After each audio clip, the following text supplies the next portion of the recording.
Akar problem kita itu apa, Pak? Pelanggaran kepada Allah. Jadi dosa itu, Pak, racun kehidupan. Dan dosa itu ada dua. Perintah Allah diabaikan, larangannya dikerjakan. Itulah nanti akibatnya kerusakan-kerusakan. Dan dari mana itu berawalnya? Dari iblis laknatullah alaih. Problematika berawal dari iblis laknatullah alaih. Ketika dia diperintahkan oleh Allah untuk sujud kepada Adam, dia keberatan. Alasannya apa? Ana khairum minhu. Khalaqtani min nar wa khalaqtahu min tin. Ya. Khalaqtani min nar wa khalaqtahu min tin. Buat apa saya sujud sama Adam itu? Karena saya lebih baik daripada dia. Wong saya asalnya dari api, dia dari tanah. Pertanyaannya, kamu tahu dari mana wahai iblis kalau api lebih baik daripada tanah? Kalau kita lihat realitasnya kan api itu membakar, melahap gini kan. Sementara tanah jadilah itu bangunan ini, jadilah peradaban umat manusia ini. Makanya kata Imam As-Saristani dalam kitab Al-Milal wa Nihal, problematika manusia itu berawal dari sini, Pak. Jadi dari pikiran yang salah, dari pikiran yang membentur syariat Allah. Makanya siapa dengan pikirannya menentang syariat Allah, maka dia sama dengan iblis. Disinilah sumber masalah, Pak. Ketika akal manusia membentur apa? Syariat Allah. Karena itu Allah laknat iblis itu. Berapa kesalahan iblis, Pak? Berapa, Pak, kesalahan iblis? Satu. Apa kesalahannya? Tidak. Sombong itu sikap dia. Tapi asal kesalahannya apa, Pak? Menolak satu perintah Allah. Gara-gara menolak satu perintah Allah, dia dilaknat, diusir oleh Allah dari rahmatnya. Tapi dia tidak mau mengalaminya sendirian. Maka dia minta sama Allah penangguhan, fa'andirni ila yaumi yub'atsun. Berikan izin aku hidup sampai hari kiamat. Kata Allah, fa innaka minal mundarin. Kamu dikasih kesempatan hidup sampai hari kiamat. Atas dasar itu kemudian dia bersumpah di depan Allah. Fa bima aghwaytani la'aqudanna lahum siratakal mustaqim. Tsumma la'atiyannahum min baini aydihim wa min khalfihim wa an aymanihim wa an syama'ilihim wa la tajidu aktsarahum syakirin. Itu bisa dilihat pada surat Al-A'raf ayat 16-17. Sumpah iblis di depan Allah. Karena engkau telah mengusir aku dari rahmatmu. Aku tidak mau rusak sendirian, masuk neraka sendirian. Tidak. Aku akan halangi seluruh manusia dari jalanmu yang lurus. Dan aku akan datangi mereka dari depan, dari belakang, dari kanan, dan dari kiri. Dia nggak nyebutkan dari atas. Kenapa? Dia nggak nyebutkan dari atas. Dia dari depan, dari belakang, dari kanan, dan dari kiri. Dia nggak nyebutkan dari atas. Kenapa?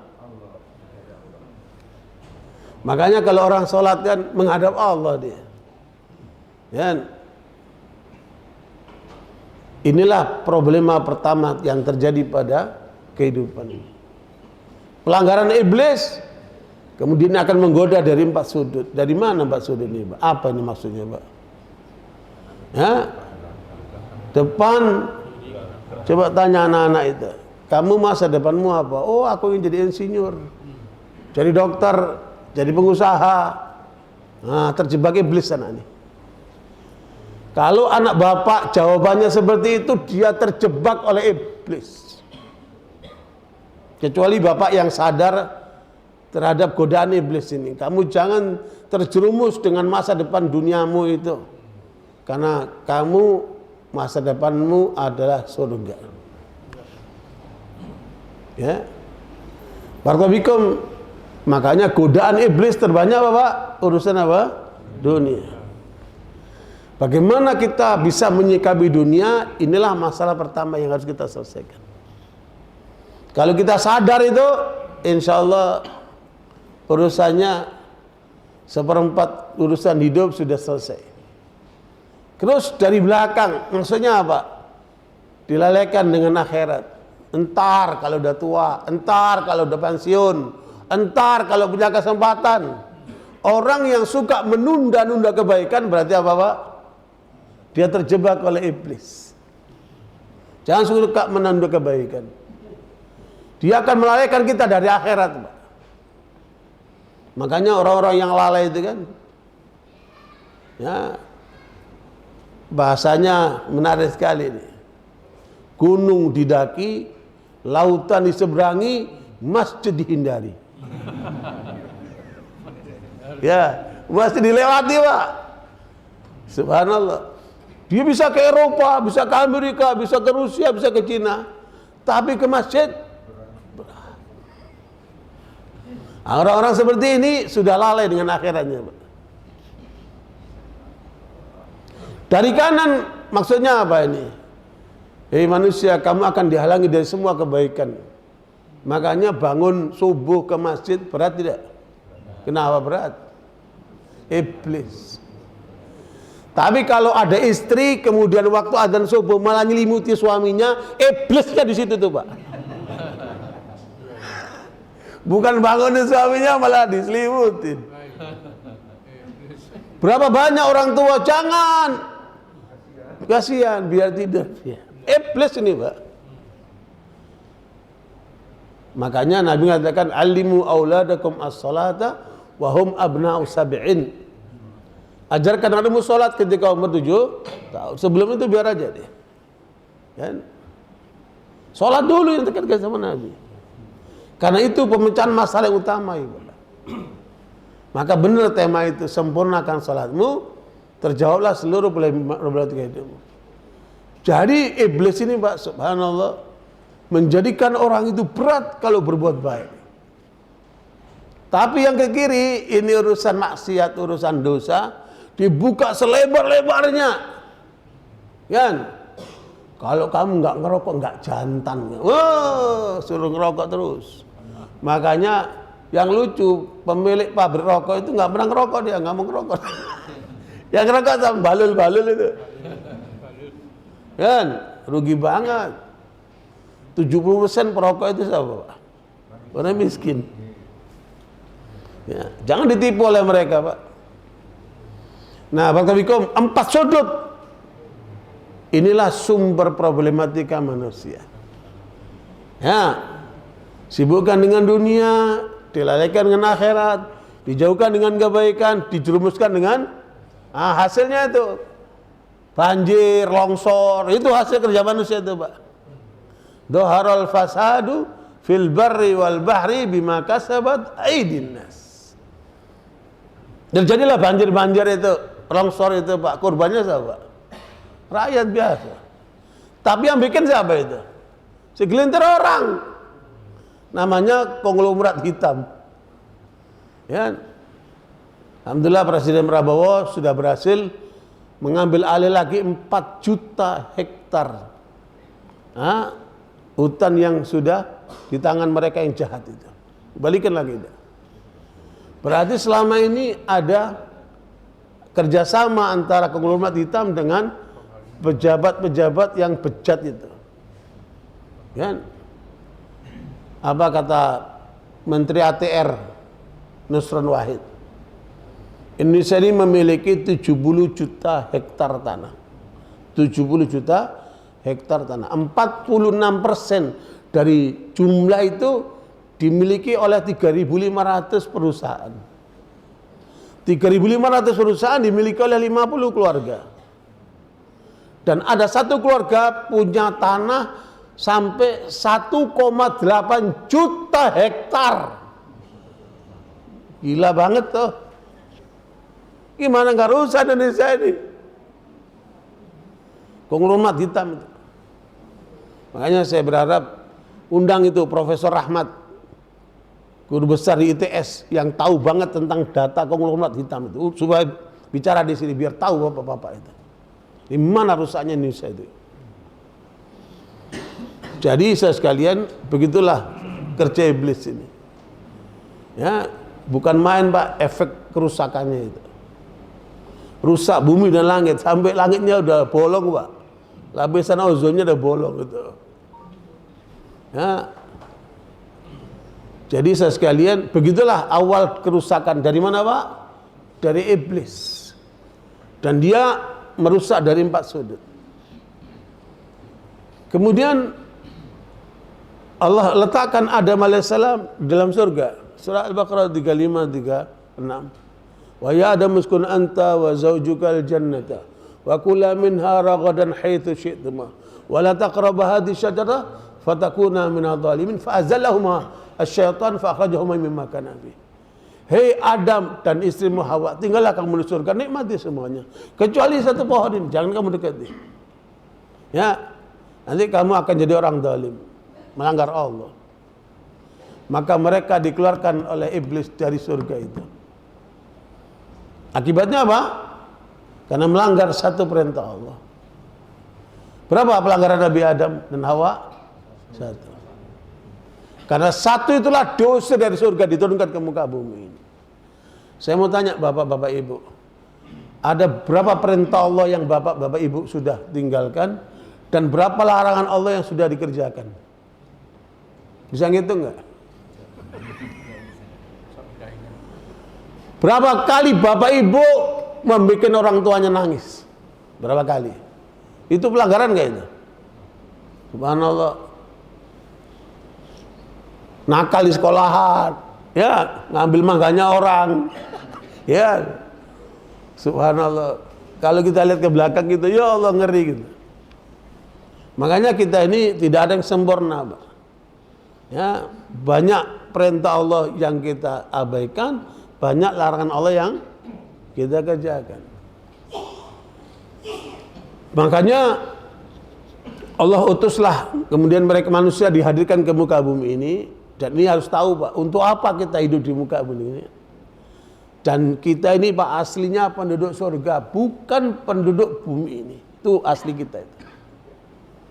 Makanya dalam riwayat Bukhari, Nabi Muhammad ketika di Isra Mi'rajkan, ini satu-satunya perintah Allah yang diterima langsung di langit. Semua perintah di mana? Di bumi. Perintah apa itu Pak? Salat. Begitu pentingnya sholat. Makanya jangan pernah mengabaikan sholat. Hidupmu tergantung sholat. Pada waktu itu Nabi menyaksikan dialog antara Nabi Adam dan Nabi Musa alaihissalam. Kata Nabi Musa, wahai Nabi Adam, dengan segala hormat, engkaulah bapak kami yang pertama. Tapi gara-gara kamu melanggar Allah, anak keturunanmu susah semuanya. Nabi Musa itu tegas orangnya. Bapaknya ditegur Pak. Nabi Musa itu. Apa jawaban Nabi Adam? Kata Nabi Muhammad, wahai Musa, itu takdir Allah. Apa kamu bisa merubah takdir Allah? Kata Nabi Muhammad, Nabi Musa tidak bisa jawab. Subhanallah. Ya udah, kita takdirnya lahir di dunia ini kan. Bapak ditakdirkan laki yang sono perempuan. Kalau saya suruh milih, saya milih perempuan, Pak. Karena perempuan itu masuk surganya lebih mudah dari laki, Pak. Kan? Tapi inilah takdir Allah. Kita dihadirkan di dunia. Pada ayat 123 surat Toha, Allah katakan, qala bita minha jami'a ba'dukum li ba'din adu famanittaba'a hudaya fala yadillu wa la yashqa. Kata Allah, turun kalian berdua. Turun berarti apa? Dari atas ke bawah. Satu sama lain akan menjadi musuh. Terjadilah permusuhan suami istri, terjadilah permusuhan antar saudara, terjadi permusuhan antar kampung, terjadi permusuhan antar apa? Antar negara, ya Pak. Perang-perang itu. Itu siapa itu di belakangnya, Pak? Setan semua itu, Pak. Iblis semua itu. Tidak ada kerusakan di muka bumi kecuali di belakangnya ada apa? Iblis. Tapi Allah menyebutkan siapa yang ikuti petunjukku, maka dia tidak akan celaka di muka bumi ini. Tidak akan tersesat di muka bumi ini dan tidak akan celaka nanti di akhirat. Berarti kata kuncinya di mana? Petunjuk Allah ini. Kan? Nah, karena itu kita hadir di dunia. Ada seorang Eli Abu Madi namanya, seorang penyair, seorang ilmuwan, tapi dia mengungkapkan kebodohan dirinya. Eli Abu Madi ini seorang penyair dari Lebanon. Dia mengatakan jitu limada jitu fala adri. Saya hadir di muka bumi ini. Kenapa saya hadir di muka bumi? Saya pun nggak tahu. Saya hadir di muka bumi, saya jalan. Kemana saya menuju, saya pun tidak tahu. Ini manusia celaka ini. Jadi dia tidak tahu untuk apa dia hidup. Kira-kira jenis manusia kayak ini banyak atau dikit nih? Kenapa kamu hidup? Kamu hidup bukan cuma cari makan, terus bikin anak, ya, terus nunggu cucu, ya, terus kamu cari kemewahan. Bukan itu tujuan hidupmu. Kan? Banyak orang tidak tahu untuk apa dia hidup. Makanya supaya manusia selamat, Allah kirim utusannya. Siapa itu? Para nabi dan rasul. Katanya Muhammad ada 124.000 nabi yang dihadirkan dalam kehidupan umat manusia ini. 313 rasul. Dari seluruh para nabi itu diwakili oleh namanya 5 ulul azmi. Itulah pada surah 13 itu. Itu ringkasannya. Syara'a lakum minad dini ma wassa bihi Nuha walladzi auhayna ilaika wa ma wassana bi Ibrahim wa Musa wa Isa an aqimud dina wa la tatafarraqu fi.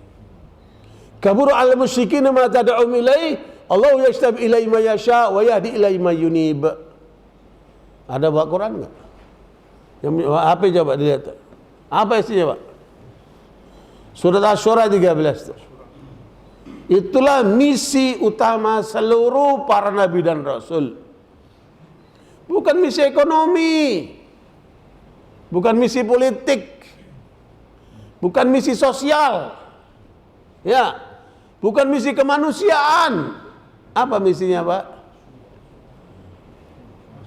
An aqimud dina wa la tatafarraqu fi. Ayat 13. Coba dibaca keras yang ketemu, Pak. Silakan dibaca. Ya Allah telah mensyariatkan kepadamu agama yang telah diwasiatkannya kepada Nuh dan apa yang telah kami wahyukan kepadamu Muhammad.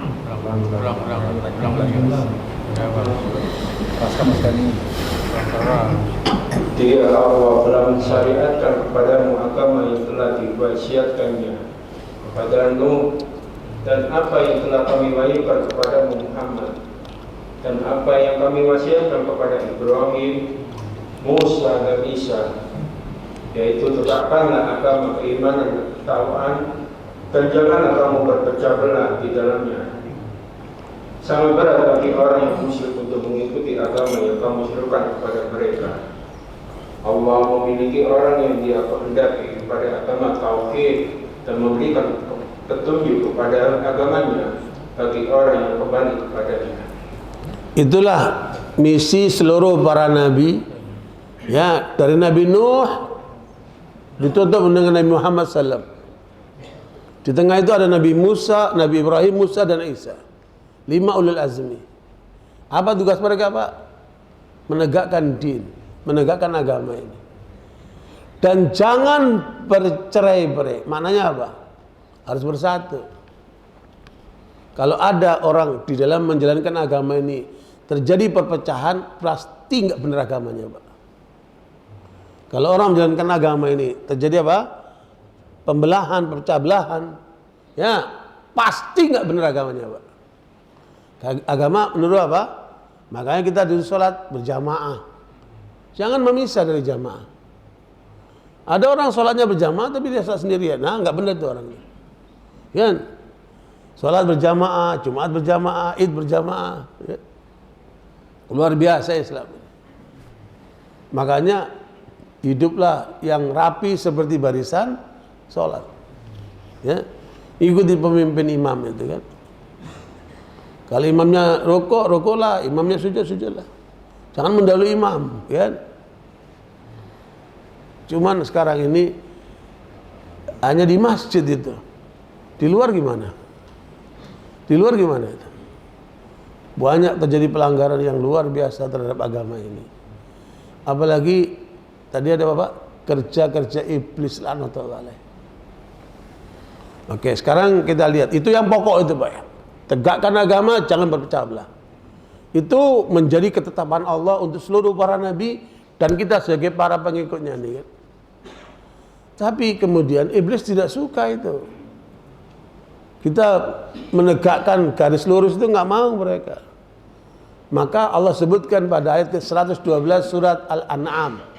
Coba lihat surat Al-An'am ayat 112. Wa kadzalika ja'alna likulli nabiyyin aduwan syayatinal insi wal jinni yuhi ba'duhum ila ba'din zukhrufal qawli ghurura walau sya'a rabbuka ma fa'aluhu fadarhum wa ma yaftarun. 112.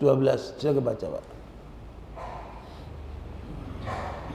Dan demikianlah untuk setiap nabi kami menjadikan musuh yang terdiri dari setan-setan manusia dan jin. Sebagian mereka membisikkan kepada sebagian yang lain perkataan yang indah sebagai tipuan. Dan kalau Tuhanmu menghendaki, niscaya mereka tidak akan melakukannya. Maka biarkanlah mereka bersama apa kebohongan yang mereka ada-adakan. Nabi dan Rasul manusia suci, tidak pernah musuhin orang, tidak menggangguin orang, tidak pernah merugikan orang. Tapi Bapak dihadang oleh kekuatan setan apa Pak? Setan manusia dan jin.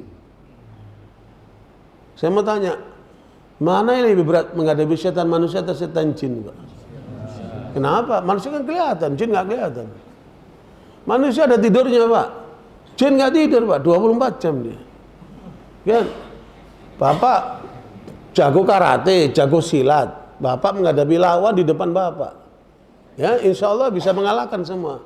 Tapi tahu-tahu nyerang dari belakang. Gak kelihatan dia. Mana lebih bahaya? Setan manusia atau jin? Hah? Jangan berubah Pak. Hah? Karena Bapak menghadapi setan jin cukup mengucapkan a'udzubillahi minasyaitonir rajim, dia nggak punya akses untuk menggoda Bapak. Kalau lagi pengajian ini ada yang tidur, nah itu udah kemasukan setan. Ya. Yang adzan subuh tidak bangun, apa kata Nabi? Dia dikencingin sama setan. Makanya paling berat salat subuh, Pak. Kata Pak Hamka, kalau mau lihat orang mukmin, lihatlah salat subuh. Kalau mau lihat orang muslim, lihatlah salat Jumat. Lebih banyak mana salat subuh, salat Jumat, Pak? Jumat meluber, kan? Subuh, bahkan kita temu, saya udah keliling dari Aceh sampai Papua, Pak, untuk ngelihat orang salat subuh itu. Bahkan ada dia imam, dia azan, dia makmum. Dia imam, dia makmum, subhanallah. Bahkan saya ketemu masjid, si muadzinnya itu habis adzan, mic-nya dibawa masuk kamar, saya tungguin mau jamaah, nggak keluar dia. Subhanallah, luar biasa, ya. Jadi saya sekalian, makanya kalau kita tahu pokok masalah, insya Allah lebih mudah untuk apa? Mencahkan masalah. Jadi masalahnya ini setan manusia dan jin. Kalau setan jin cukup mengatakan a'udzubillahi minasyaitonir rajim. Kalau setan manusia, dia dekat sama Bapak, a'udzubillahi minasyaitonir, tambah dekat, a'udzubillahi minasyaitonir, tambah dekat dia. Itu bahayanya setan manusia itu. Apalagi bisikan cewek, waduh. Kan? Makanya godaan bapak-bapak terbesar apa? wanita. Ya. Barakallahu karenanya sekalian, kalau kita tahu pokok masalah, sekarang masalahnya pemecahnya gimana ini? Ada seorang ulama di Madinah, itu ketika membacakan surat Al-A'raf ayat 56, coba dibuka, Pak. Allah katakan wala tufsidu fil ardi ba'da islahiha wad'uhu khawfan wa tama'a inna rahmatallahi qaribun minal muhsinin. Dan janganlah kamu berbuat kerusakan di bumi setelah diciptakan dengan baik. Berdoalah kepadanya dengan rasa takut dan penuh harap. Sesungguhnya rahmat Allah sangat dekat kepada orang yang berbuat kebaikan. Subhanallah. Allah melarang kita berbuat kerusakan. Maksudnya apa itu, Pak?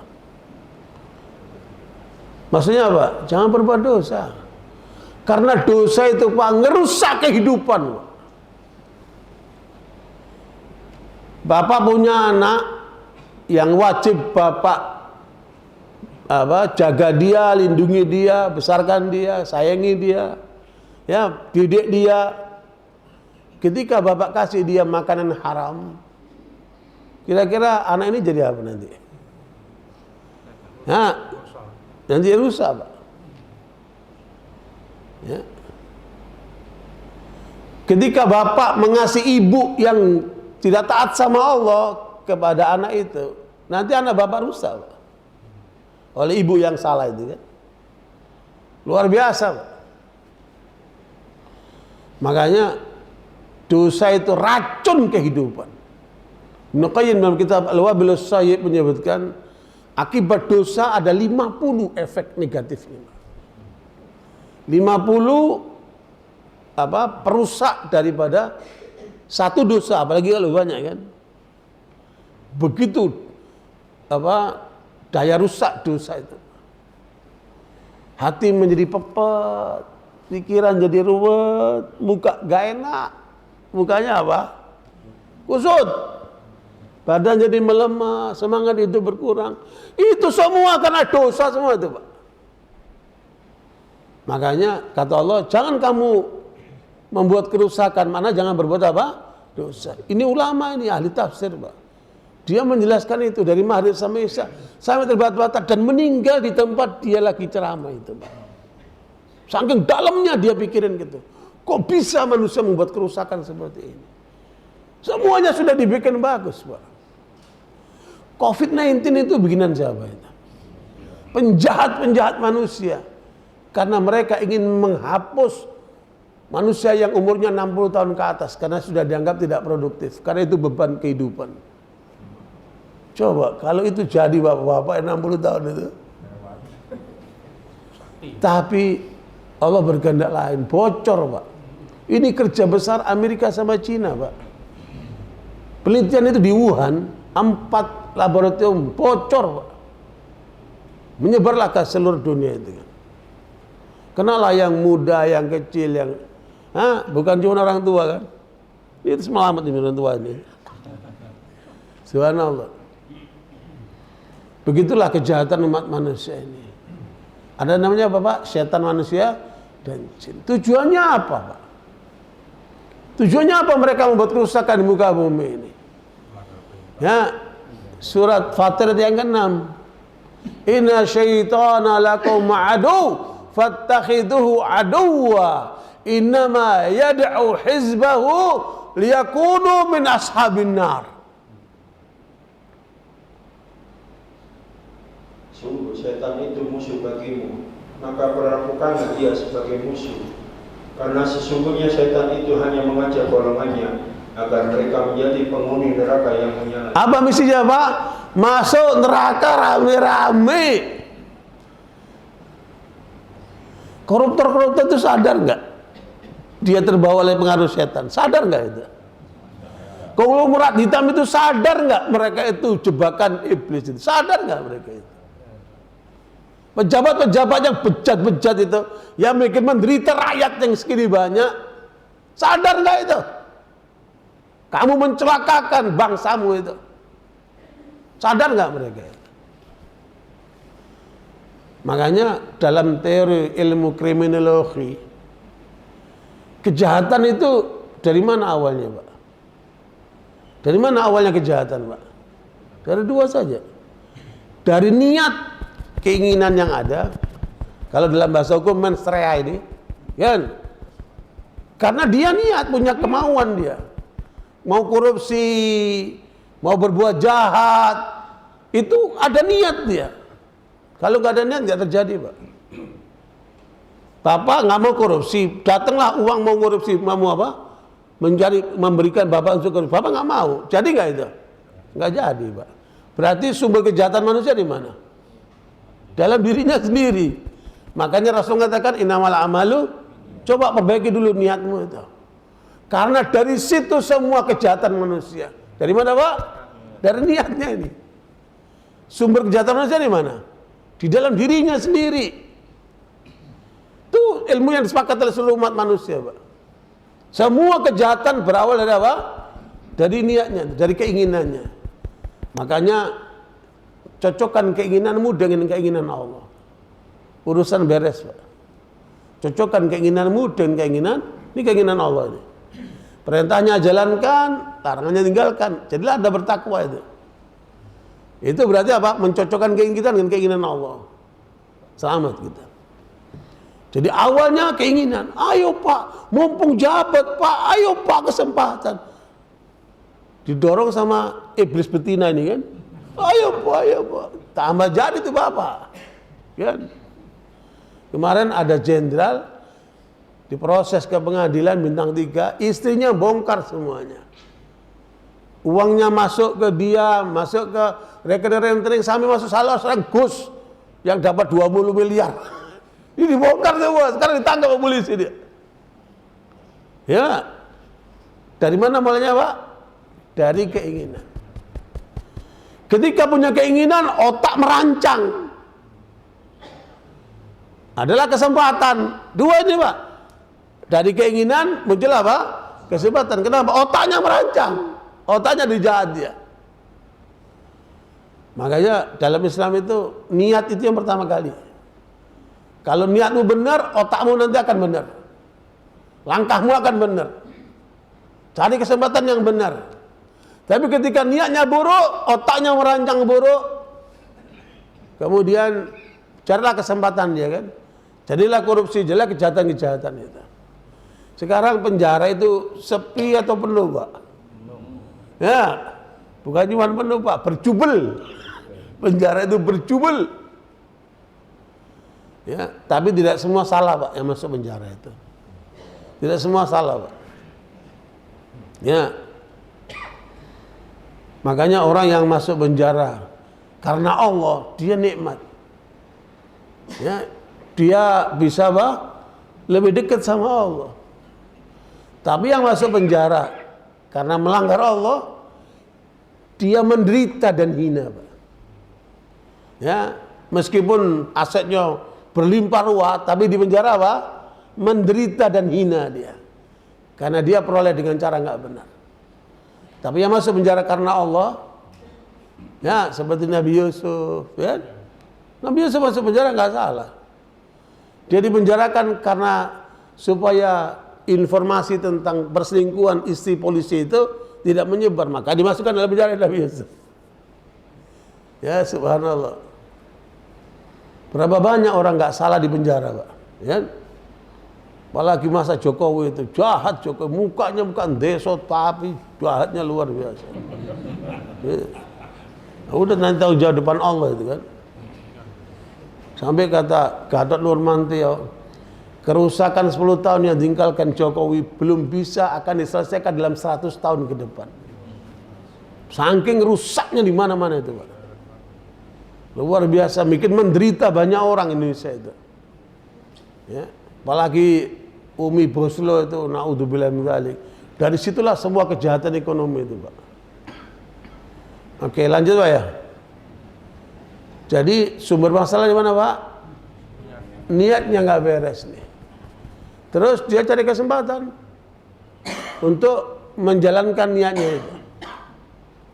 Di Bandung ada bapak-bapak di PHK sekian bulan nggak kerjaan, pusing, Pak, nggak punya kerjaan, pusing dia. Akhirnya masuk setan, dia merancang untuk merampok uang di ATM. Dia pelajarin semuanya. Ada CCTV dipecahkan, mana sampai dia berhasil menggondong 300 juta dari ATM itu. Dia pulang ke rumah, dia teriak, "Istriku, kita kaya." Alhamdulillah, maling alhamdulillah. Namanya Muslim dia. Nih, uang banyak. Istrinya udah ngaji. Nggak tahu ngaji di Al-Hikmah atau di mana. Dia nanya, "Kamu dari mana uang sebanyak ini? Kamu kan pengangguran." Ini istri yang solihah ini. "Aku berhasil membobol bank, ATM bank." Kata si "A'udzubillah, bawa uang ini keluar dari rumah ini.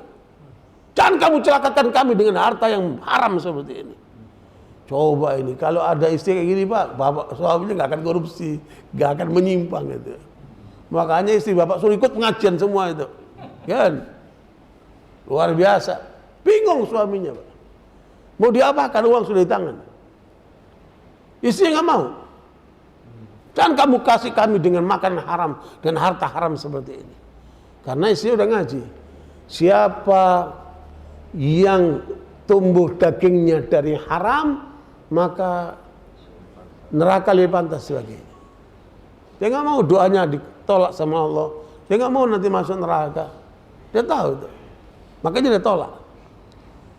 Suaminya bingung Pak. Akhirnya dia datang ke polisi yang dekat itu, "Pak, itu ada perampokan coba ini." Terus dia lari. Polisi juga bingung. Baru pertama kali ada perampok balikin uang. Ini akibat apa? Kesalahan istrinya itu. Ya, makanya bapak-bapak kalau nggak dapat istri yang soleh, bapak cari lagi yang soleh Pak. Ya, Bu, jadilah istri yang solehah. Ya, jaga keluargamu. Nah, harus punya komitmen sehidup sesurga. Jangan sehidup semati Bu. Kalau mati kawin lagi dia, bapak-bapak ini. Nah, sehidup sesurga. Ya Bu. Makanya saudara sekalian luar biasa. Jadi sumber kejahatan di mana Pak? Ada pada diri manusia itu. Ketika ditunggangi oleh setan, dia merancang yang buruk itu. Semua kejahatan. Makanya pada ayat ke-19 surat Al-Hasyr Allah sebutkan, "Wala takunu kalladzina nasullaha fa ansahum anfusahum ulaika humul fasiqun." Al-Hasyr ayat 19. Itu sumber kejahatan dari situ sebabnya. Dan janganlah kamu seperti orang-orang yang lupa kepada Allah, sehingga Allah menjadikan mereka lupa akan diri sendiri. Mereka itulah orang-orang yang fasik. Lupa kepada Allah mengakibatkan orang apa? Membuat pelanggaran. Fasik itu orang melanggar Pak. Ya, koruptor itu pasti dia lupa saat korupsi Pak kepada Allah. Lupa kepada Allah saat korupsi. Para pembunuh, para penzina, para penjahat-penjahat itu, kalau dia mau berbuat jahat, ingat sama Allah, kira-kira gimana? Berhenti dia, nggak jadi dia. Seperti hadis Nabi tentang 3 orang, riwayat Bukhari Muslim itu, yang kemudian masuk gua tertutup dengan batu, kan?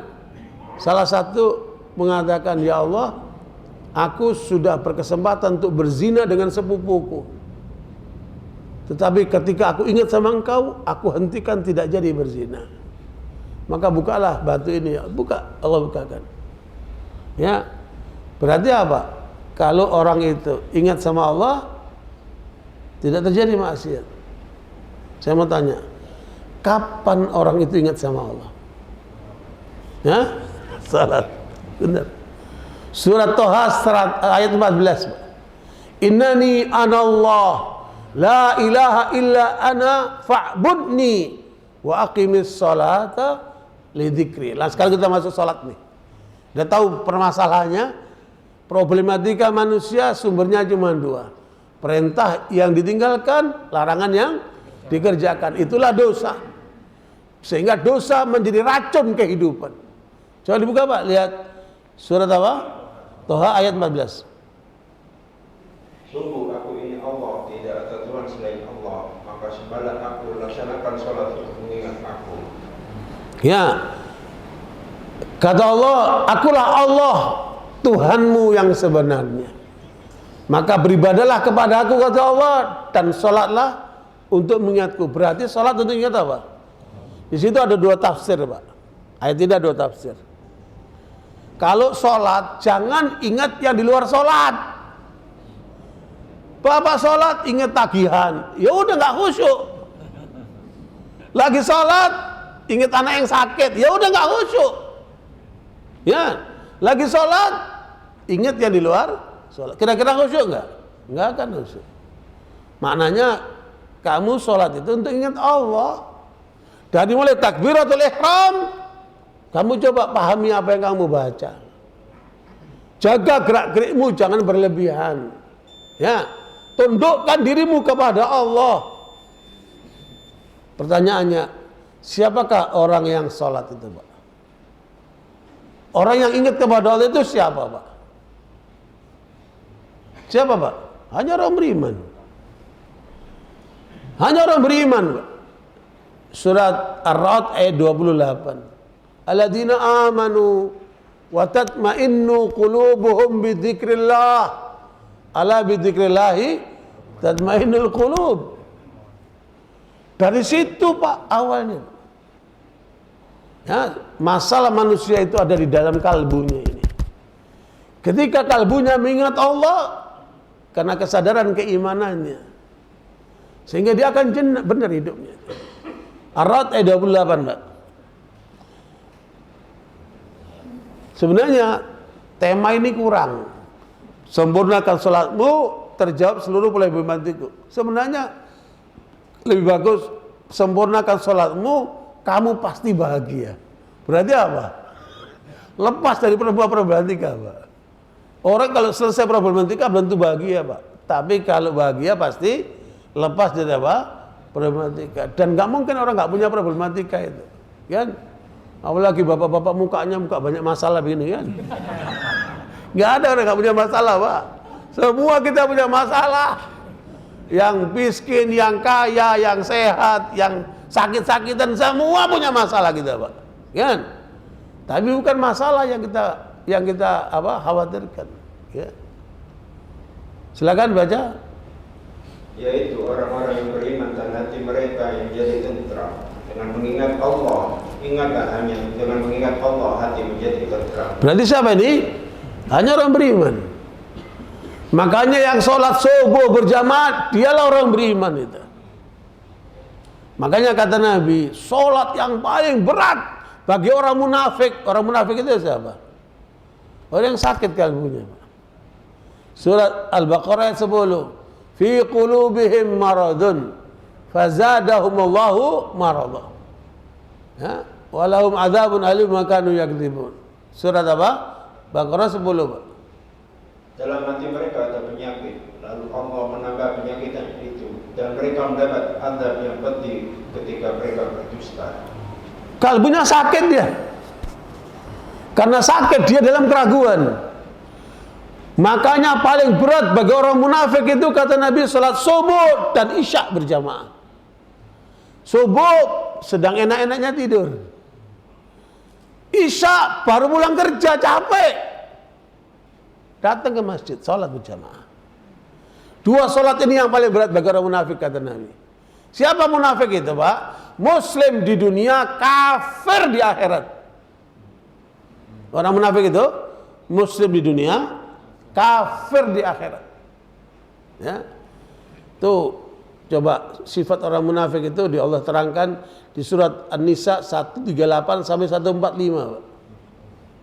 Ya. Nanti ujungnya di neraka yang paling dalam. Innal munafiqina fid darkil asfali minan nar. Dia lebih rendah nanti di nerakanya daripada orang kafir, Pak. Jangan baca, Pak. 138 sampai 145. Itu ciri orang munafik. Kabarkanlah kepada orang-orang munafik bahwa mereka akan mendapat siksaan yang pedih, yaitu orang-orang yang menjadikan orang-orang kafir sebagai pemimpin dengan meninggalkan orang-orang mukmin. Jadi ini apa, Pak? Gejalanya orang kafir munafik itu apa? Dia kolaborasi sama orang kafir, Pak. Bukan seorang mukmin dia. Makanya ketika Ahok itu mencalonkan jadi gubernur, ya kan? Yang milih siapa itu? Munafikin semua itu, Pak. Orang nggak mau dilarang milih orang kafir, Pak. Itu ayatnya itu. Bahkan ada kiai, Pak, membuat buku 10 dalil mendukung Ahok. A'udzubillah min dzalik gitu. Pakai dalil, Pak. Apa dalilnya? Unsur akhoka zaliman au madluma. Hadis sahih. Bantu saudaramu yang mendalimi atau yang terdalimi. Akhoka saudaramu diterjemahkan ahoka. Jadi bantu Ahok itu. Kurang ajar banget tuh kiai itu. Bagaimana dia menyesatkan umatnya itu, Pak? Luar biasa. Itu fakta loh, Pak. Itu contohnya itu. Lanjut. Yaitu orang-orang yang menjadikan orang-orang kafir sebagai pemimpin dengan meninggalkan orang-orang mukmin. Apakah mereka mencari kekuatan di sisi orang kafir itu? Ketahuilah bahwa semua kekuatan itu milik Allah. Dan sungguh Allah telah menurunkan ketentuan bagimu di dalam kitab Al-Quran, bahwa apabila kamu mendengar ayat-ayat Allah diingkari dan diperolok-olokkan oleh orang-orang kafir, maka janganlah kamu duduk bersama mereka sebelum mereka memasuki pembicaraan yang lain. Karena kalau tetap duduk dengan mereka, tentulah kamu serupa dengan mereka. Sungguh Allah akan mengumpulkan orang yang munafik dan orang yang kafir di neraka jahanam. Tuh, dibarengin tuh, Pak. Yaitu orang-orang yang menunggu peristiwa yang akan terjadi pada dirimu. Apabila kamu mendapat kemenangan dari Allah, mereka berkata, bukanlah kami turut berperang bersama kamu? Dan jika orang kafir mendapat bagian, mereka berkata, bukanlah kami turut memenangkan kamu dan membela kamu dari orang-orang mukmin? Maka Allah akan memberi keputusan di antara kamu pada hari kiamat.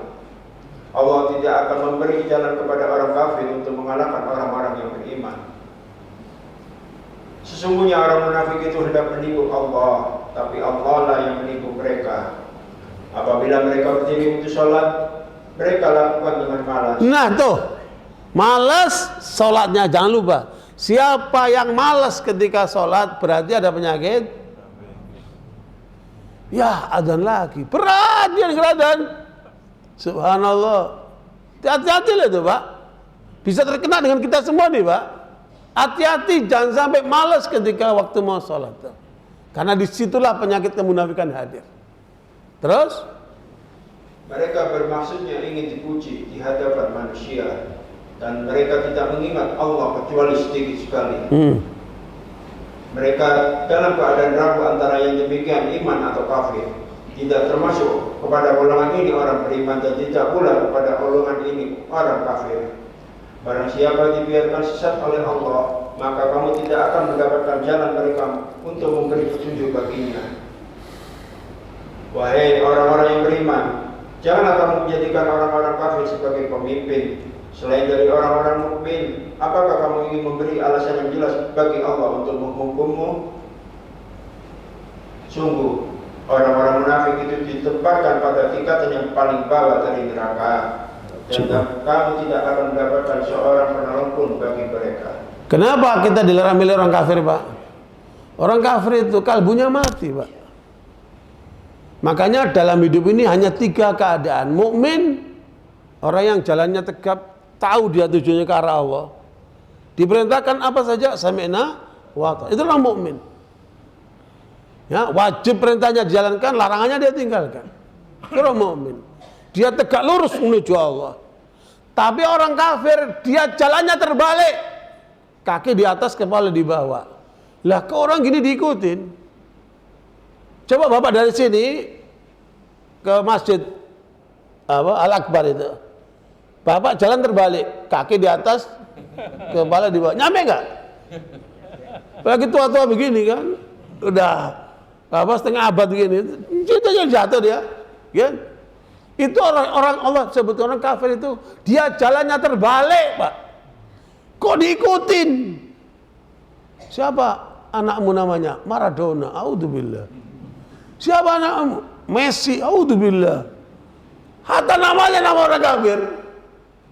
Ya, Allah ingatkan, hati kamu, jangan ikut orang kafir itu. Karena mereka itu calon-calon api neraka itu, kalau dia nggak taubat kan. Itu Allah udah ingatkan. Lah orang munafik ini, hayo-hayo apa namanya, kolaborasi sama orang kafir itu.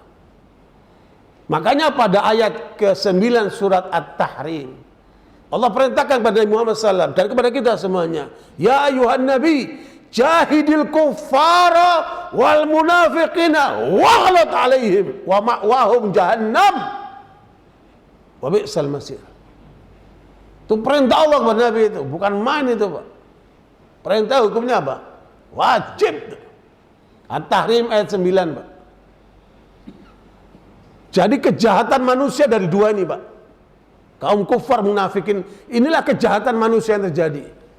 Kalau di Indonesia disebut dengan apa? Islamophobia.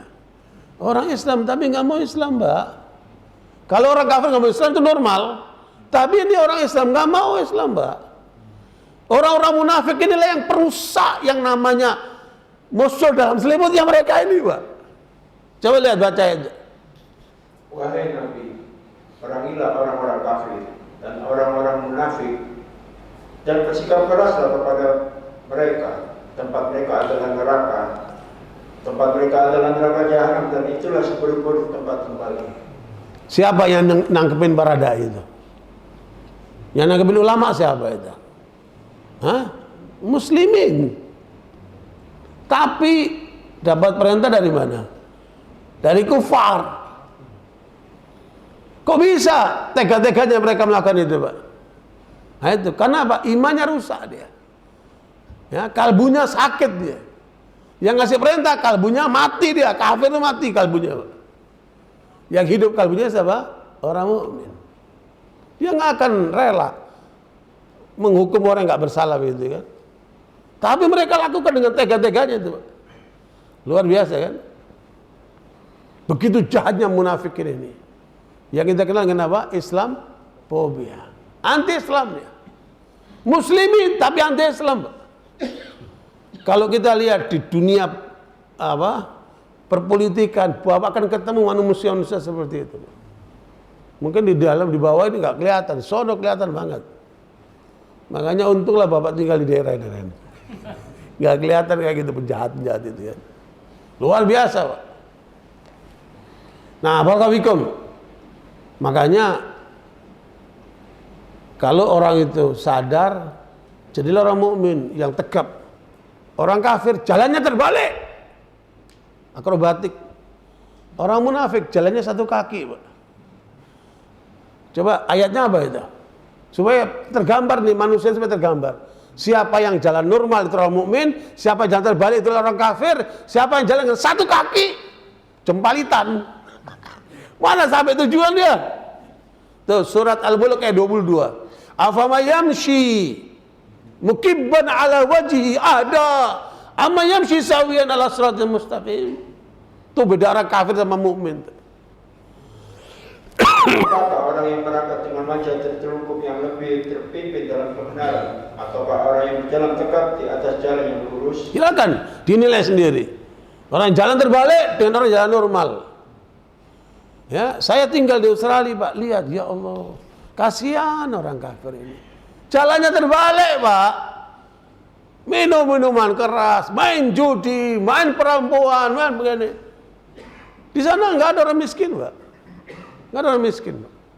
Karena kalau ada pemuda nggak kerja, negara hadir dikasih namanya social security. Dikasih kebutuhannya, Pak, dalam sebulan biasanya namanya. Kalau seminggunya $250, berarti sebulan $1.000 untuk kebutuhan pokok dia. Kasih sama negara. Lah antum kalau pengangguran siapa yang ngasih? Ini negara belum hadir nih kan. Padahal kata Mahfud MD, kalau kekayaan itu kembali ke negara, setiap orang Indonesia 20 juta nih nggak usah kerja. Berarti Indonesia ini kan kaya raya, Pak. Jadi kita ini hanya butuh bagaimana pengelolaan negara ini benar ya. Insya Allah Presiden Prabowo sudah berusaha untuk menghantam itu mafia-mafia itu. Kemudian kembali ke tangan yang benar itu kan.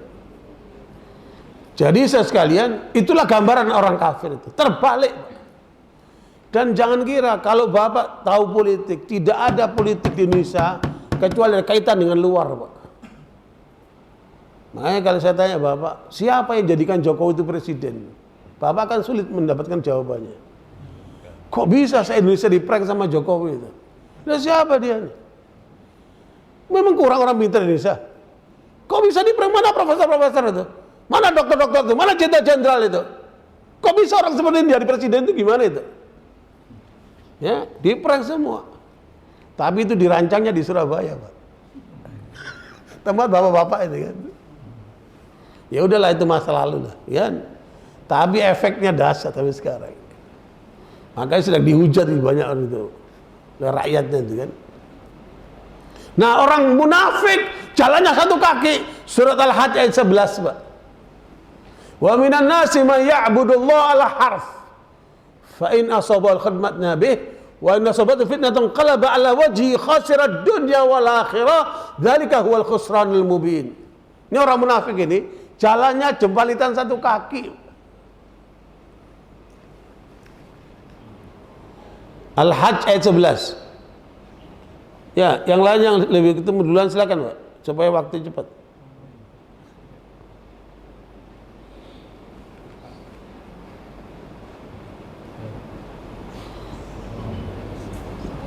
Silakan dibaca, Pak. Ini dulu.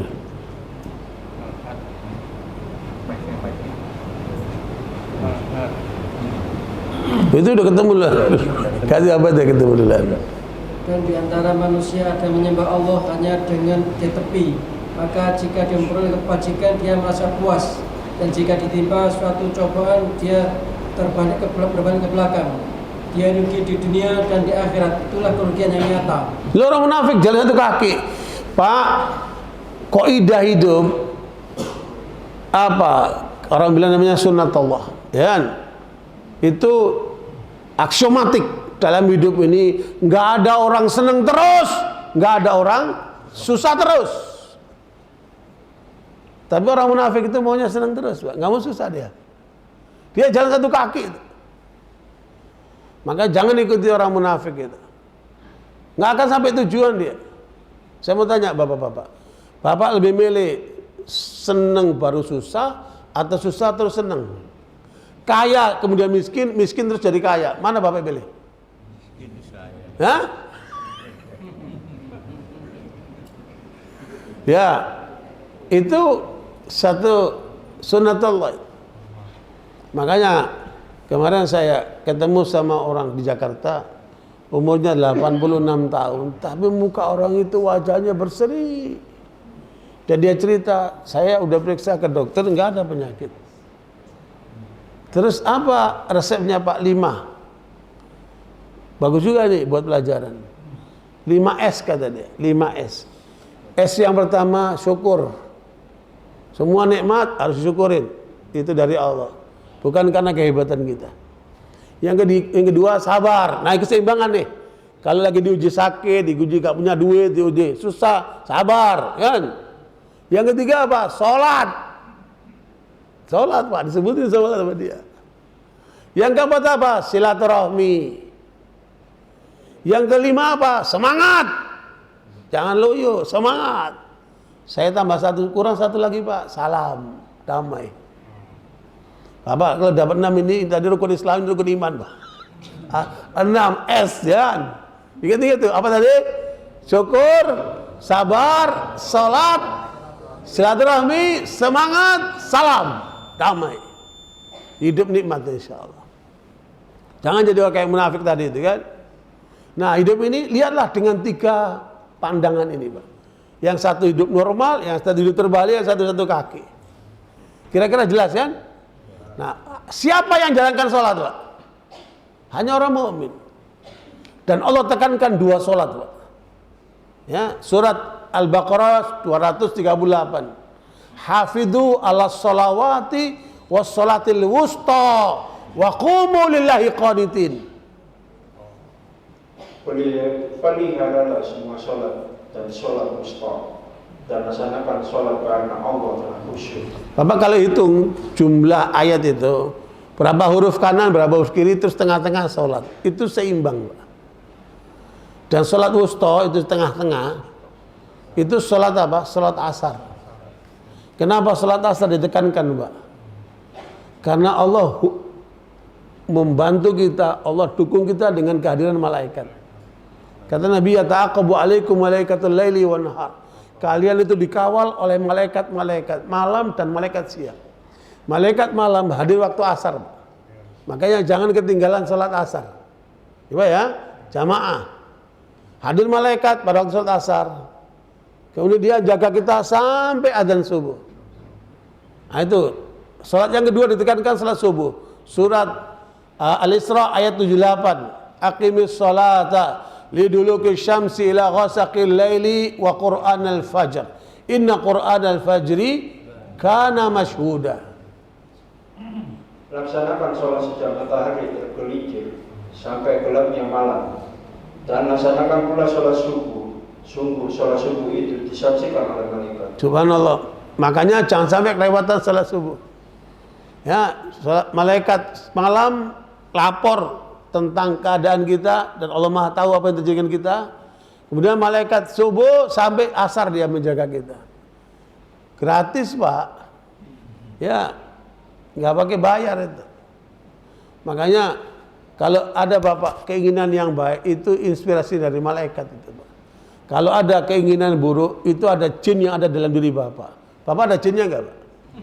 Ada jinnya satu-satu itu.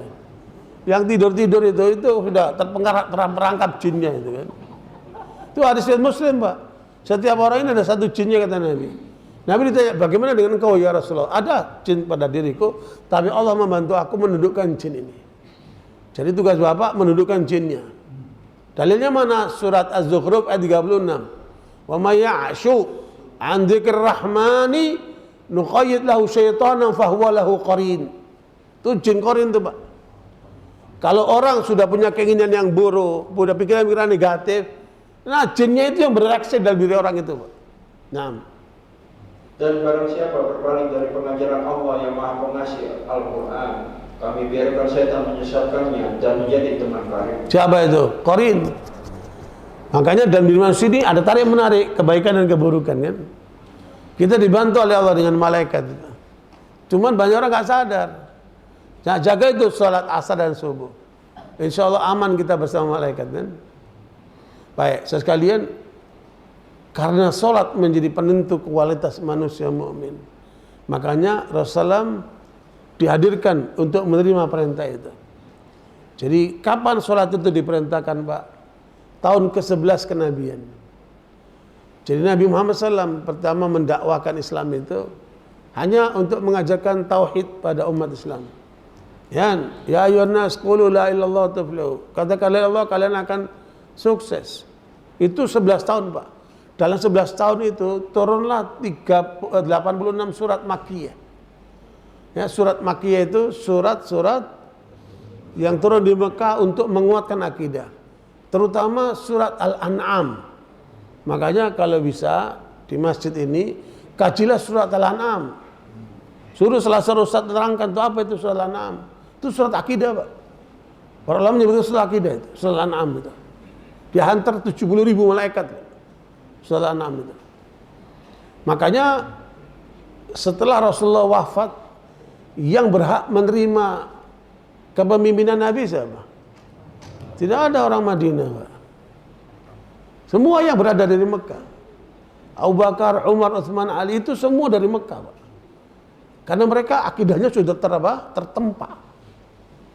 Baru ketika tahun ke-11 datanglah perintah sholat.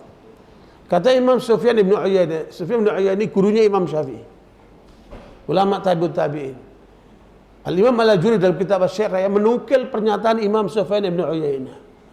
Ketika Nabi Muhammad mengajarkan kepada umat Islam tauhid, ketika kuat baru datanglah perintah sholat dengan dipanggil ke Sidratul Muntaha, ke Isra Mi'raj itu. Kemudian mereka diperintahkan sholat, mereka pun menjalankannya. Ya. Dan surat Al-Isra tadi 78, surat yang disimpangkan oleh kalangan Syiah. Ya, kalangan Syiah itu sholatnya 3 waktu, Pak. Duhur, asar gabung, maghrib, isya gabung, baru subuh. Dia memahami ayat itu tanpa konteks Nabi Muhammad SAW. Berarti ayat itu kan prakteknya Nabi Muhammad SAW. Nabi Muhammad sholat berapa kali sehari? 5 kali. Mereka sholat cuma 3 kali, Pak. Itu nyimpangnya Syiah itu. Makanya ketika Rasulullah SAW merintahkan sholat, mereka pun sholat. Apa kata Imam Sufyan bin Uyainah? Fa wallahi lau ma fa'aluha ma nafa'u al-iqrar awal. Demi Allah, kalau mereka diperintahkan sholat, mereka tidak sholat, tidak salah lagi ikrarnya. Berarti syahadat terkait dengan apa? Sholat lanjutan. Jangan sampai meninggalkan sholat, Pak. Para ulama membahas siapa yang meninggalkan sholat hanya ada 2 pendapat. Imma orang itu kafir, wa imma orang itu fasik. Kalau dia meninggalkan sholat. Lah ini ada pendapat, meskipun nggak sholat masuk surga. Dari mana sumbernya itu? Nah, makanya orang-orang nggak sholat itu nanti akan masuk neraka, Pak. Surat Al-Mudaththir ayat 42 sampai ayat 47. Ketika malaikat bertanya, "Masalakakum fi saqar?" Qalu lam nakum minal musallin wa lam nakun nud'imul miskin wa kunna nakhudhu ma'al khaidin wa kunna nukadzibu biyaumiddin hatta atana al-yaqin. Al-Mudaththir 42 sampai 47.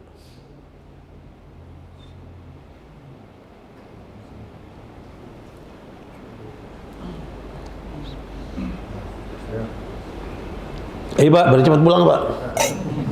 Apa yang menyebabkan kamu masuk ke dalam neraka sholat? Mereka menjawab, dahulu kami tidak termasuk orang-orang yang melaksanakan sholat. No, tuh. Pertama kenapa masuk neraka sakor? Karena apa? Enggak sholat. Terus? Dan kami juga tidak memberi makan orang miskin. Tuh, pelit. Bahkan kami biasa berbincang untuk tujuan yang batil. Dia meremehkan agama. Bersama orang-orang yang membicarakannya. Nah. Dan kami mendustakan hari pembalasan. Dia nggak yakin dengan akhirat. Sampai datang kepada kami kematian. Nah, sudah waktunya terlambat. Yang ada tobat lagi kalau udah nafas kerongkongan sudah nggak ada tobat. Kata Nabi, "Innallaha yaqbalu taubatal 'abdi ma lam yughurqir." Allah terima taubat seorang hamba kalau sebelum apa? Sampai di kerongkongan. Tuh, hati-hati jangan sampai nggak sholat. Ya. Makanya kalau orang itu sudah mulai malas sholatnya, sudah abai sholatnya, tandanya apa? Tandanya dia akan mengikuti hawa nafsunya. Surat Maryam ayat 59. Wa ja'a min ba'dihim khalfun ada'u sholati wattaba'u syahawat fasawfa yalqauna ghayya. Ya.